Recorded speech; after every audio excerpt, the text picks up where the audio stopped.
Bonjour Cédric. Bonjour Olivier. Écoute Cédric, je suis ravi de tenir le micro Patrimoine 24 pour avoir une discussion avec toi et j'avais quelques petites questions à te poser. Avec plaisir.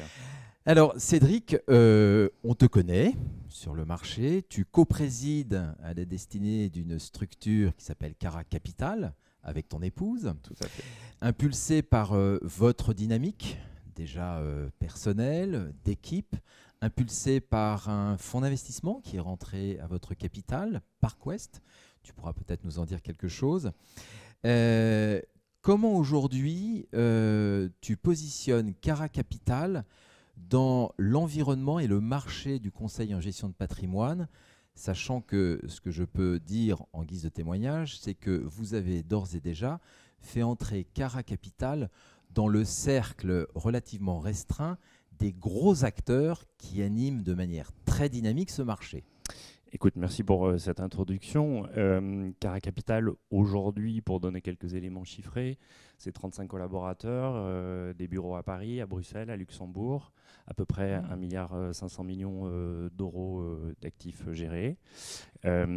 C'est aujourd'hui 2 jambes et 2 axes de développement. 2 jambes parce que le métier de CGP historique tel que l'a pratiqué Cara Capital, mais aussi un multifamily office qu'on a créé et que on a hébergé au sein de Cara Capital, et dans quelques semaines on annoncera le nom de ce multifamily office qui va devenir une marque propre et qui regroupera nos activités de multifamily office à Paris, à Bruxelles et à Luxembourg. Cara Capital restant l'activité gestion privée à Paris.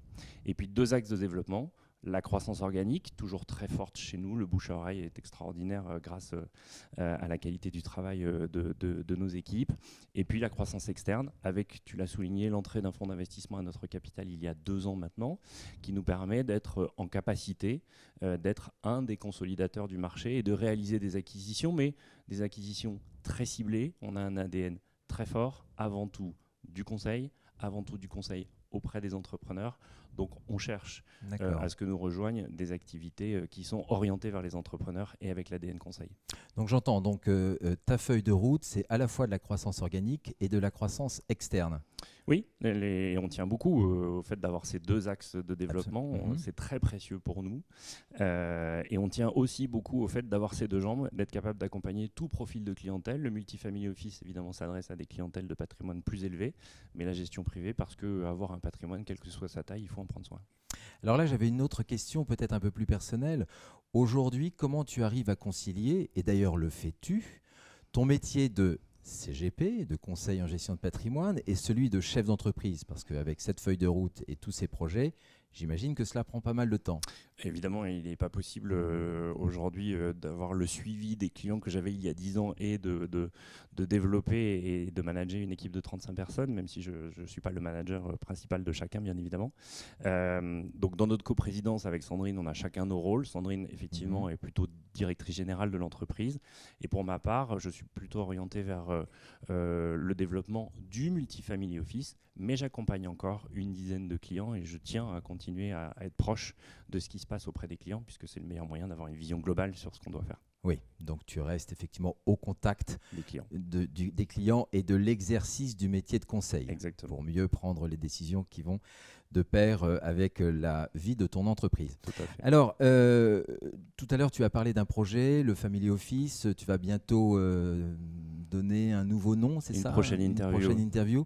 Bon, donc pas d'exclusivité pour l'instant réservée à Patrimoine 24 et nous donner plus. Si tu en veux vraiment une, je vais vous en donner une. On a déjà fait quelques acquisitions depuis que le fonds est rentré. On a fait une acquisition, on a renforcé la partie Family Office en juillet avec l'acquisition de la société Famille et Valeurs. Gilles Denoyer nous a rejoint cet été. Il est avec nous depuis quelques mois. On n'a pas communiqué sur le sujet. Tu en as donc l'exclusivité. Ça y est, c'est Patrimoine 24. Bien, alors Cédric, j'avais une autre question, mais alors là, non pas au coprésident de Cara Capital, mais à une autre présidence que tu assumes, celle, si je ne m'abuse, de la plus ancienne association qui regroupe des conseillers en gestion de patrimoine en France. Je veux parler de la Boétie Patrimoine. Alors, la Boétie, c'est une association connue, reconnue, très intéressante évidemment, partageant des valeurs au pluriel, des valeurs professionnelles, des valeurs humaines.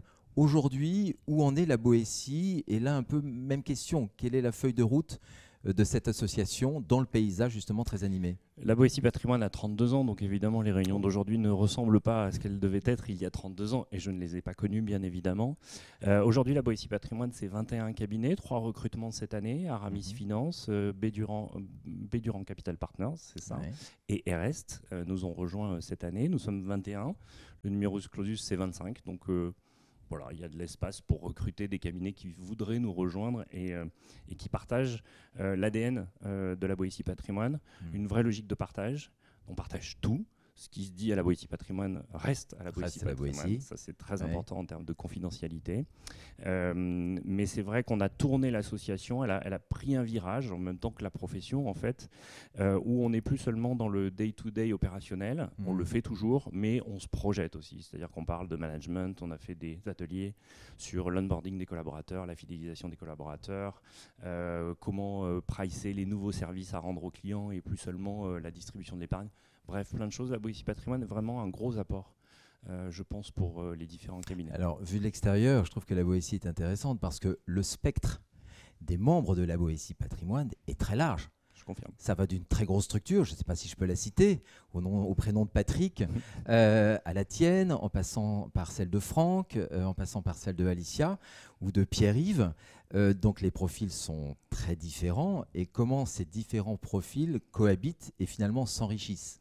En fait, ça va de plusieurs dizaines de collaborateurs à des CGP seuls. On a encore ce modèle-là, effectivement, au sein de la Boétie Patrimoine.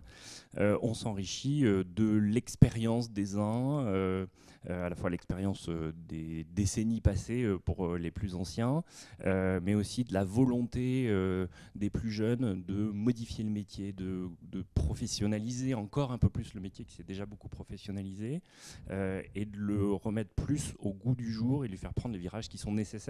C'est un métier qui a le vent en poupe, on prend des parts de marché, il y a de la croissance. Tous les membres de la Boétie Patrimoine sont en croissance significative. Eh bien, on s'enrichit des expériences et des capacités de croissance des uns des autres. Et c'est une association qui a vocation à rester associative? Ah oui. Il n'y a Totalement. aucun enjeu capitalistique. D'accord. Et il n'y a rien de tout cela au sein de la Boétie Patrimoine. Association 1901, les statuts ont été réformés, mais c'est toujours une association de loi 1901. Bon, Cédric, c'est très clair. Merci pour ces échanges, Merci, cette transparence, cette clarté. Et bravo pour ce que tu fais également pour la profession. Merci Olivier.